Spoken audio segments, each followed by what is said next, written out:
Welcome back to the Dark Reading News Desk here at RSA 2023. Terry Sweeney here with Dark Reading, and joining me now is Dave Frampton, Senior Vice President and General Manager of the Sumo Logic security business. Dave, thanks so much for joining us on News Desk today. Terry, great to be here. We're talking a bit about security automation. I'm struck by the fact that the current network state has such a short shelf life, even as business demands continue to evolve and put pressure on it. From your perspective, what's the biggest challenge to gain greater visibility into that business ecosystem? Well, from an automation standpoint, what we see is that we're now seeing the maturing of technologies that help people deal with like repetitive tasks and the basic workflows that get documented in playbooks and the like. So the sort of traditional set of well-known use cases, slowly we're making progress, figuring out how to automate progressively more and more with the right human interrupts. But what we also see now is the security analysts are being asked to deal with a whole new set of workflows around defending modern applications that are at the center of business transformation. And that's causing the need to think about automation in smaller chunks because the workflows aren't known to as great an extent. So it's becoming more important to identify, like, hey, we need to automate. We can only automate steps 1, 2, and 3. Then we have to go back 4, 5, 6 human analysts, then back 7, 8, so on and so on. And we just feel like this is the next step in automation, is to figure out how to increase the reach of the systems in SecOps to be able to pull information efficiently from these systems and then encapsulate and encode that sort of best practice in the automation for the analyst. So I'm just curious, from the workflow perspective, what are we automating here? Are we automating processes? Are we automating?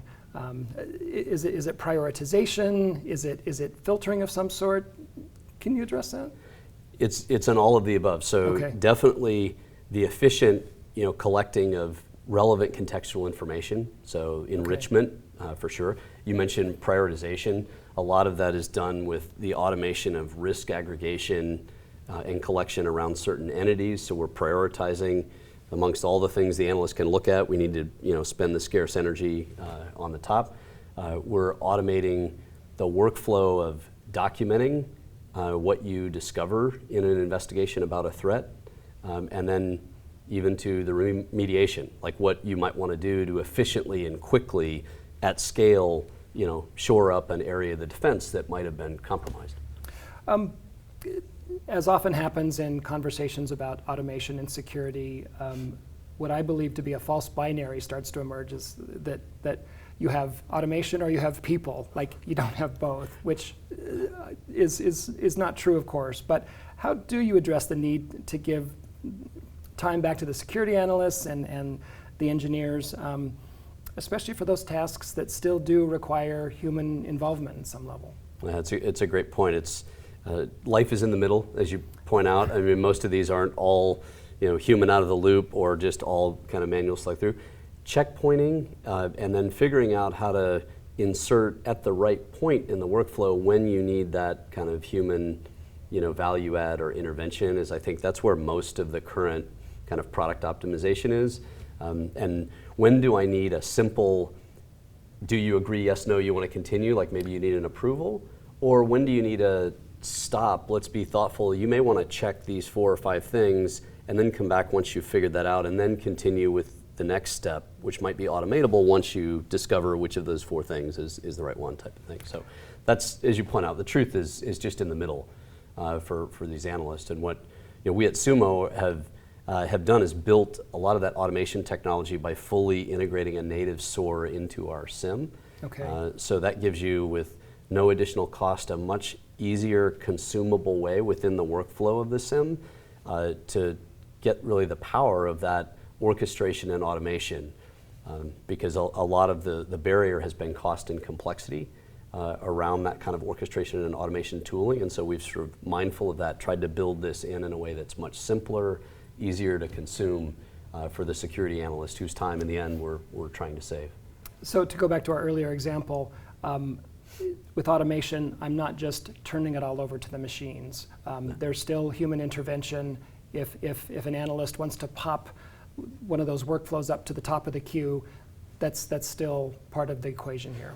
100%, and back to what we were talking about earlier, that's especially true now in these new security threat surfaces around modern applications that are developed in the cloud, because in many instances, the analyst not only needs to stop and do work, they may need to reach out to colleagues, say, engineers, people in the DevOps team, application teams, and get important context that they really have no way of knowing, sort of in the central SecOps team, and can't be really expected to reasonably. I mean, it's just too much of a diversity of, and so that collaboration, that needs checkpointing in the workflow to enable that to happen. And at Sumo, we've developed a platform that lets you connect those communities. So whether you're coming at it from an application observability standpoint or a security standpoint, we can help you bridge and collaborate there. But that's another great example of where you can't just hit a magic easy button right now. I mean, there's just too much context that's specific to make sure that you're filtering out noise, and you have the appropriate level of sort of alarm around certain threats. Understanding the context of the application that maybe only the engineers have is critical for the analyst to understand. They need time to do that. With that in mind then, what advice do you have for customer organizations that are looking at automating more of their security processes and their SOC? Where should they start? What sorts of questions should they be asking themselves?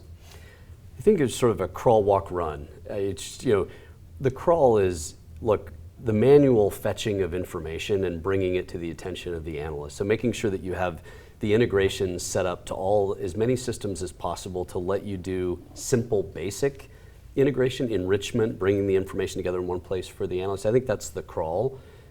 Start there, because the foundation of making sure you're reaching out to the right systems and getting all those integrations set up right, I think that's foundational for the running and walking and running later. Then you get into the walk, which is use cases where the vast majority with maybe one or two checkpoints of what to do. So these would be like your tier 1 alerts that you normally have your more junior analyst work on. You should really, the goal is as many of those, you want to try to take as much of the human activity out of those as possible, and then let that tier 1 analyst maybe grow into tier 2 skill sets or get to a deeper level in the queue of those tier 1. So that's kind of the walk here. And then the run, I think, that's where you're not only automating the investigation process like what the analyst does, but you're also thinking about how can we thoughtfully, balancing governance, right, with other organizations who may have a big say in this, how do we automate remediation? If I need to quarantine classes of users or machines, there may need to be a collaboration policy-wise between the security organization, the IT organization, or the engineering organization, et cetera. So trying to figure out how to get into the ITSM systems and arrange that collaboration, automate carefully there, right? More human checkpointing and organizational checkpointing, but that's the run, and that starts to get you into really that full potential of orchestration and automation.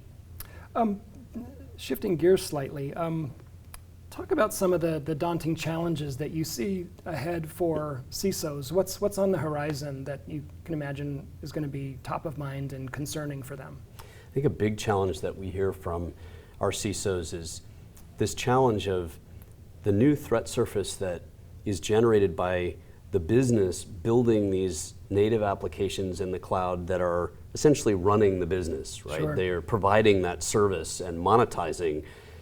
And that threat surface in some ways, is really a more urgent priority than maybe getting 5% better at your ransomware defense, because this is almost in some cases like an uncovered threat surface in many ways, right? We're just at the early stages of evolution of technology and tooling and product categories to actually secure that whole stack. So I think one of the things that the CISOs are struggling with is that's a daunting problem on its own. I need to secure these apps.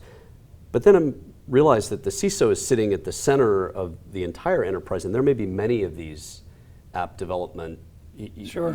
Efforts, and they may be reporting into different engineering leads or line of business heads without any sort of central coordination. Think of it maybe the cloud 15 years ago, right? It was sort of the Wild West out there, and then slowly the task was we need to kind of understand this, assimilate it, bring it back into a consistent architectural approach and policy approach and organizational approach. And I think CISOs are just in the process of discovering, hey, how much energy should I put trying to bring this all together sooner versus later? Do I want to experiment here with models that can then be a best practice across? But it's really hey, I don't want this fragmented, balkanized kind of security across my most important risk. I need to bring this together into a fabric. And that's our kind of mission at Sumo is to provide that fabric, platform-wise and technology-wise, to enable that sort of collaboration, meeting people where they are in that journey, because not everybody's ready for that. Right. Sometimes these are still separate groups and separate budgets, and with all the dynamics there, but we do see evidence in the market that this is a big trend, that observability and security and app security are becoming much more enmeshed and overlapped, and there's a desire to break down these silos. And CISOs continually sort of struggle with, am I going fast enough?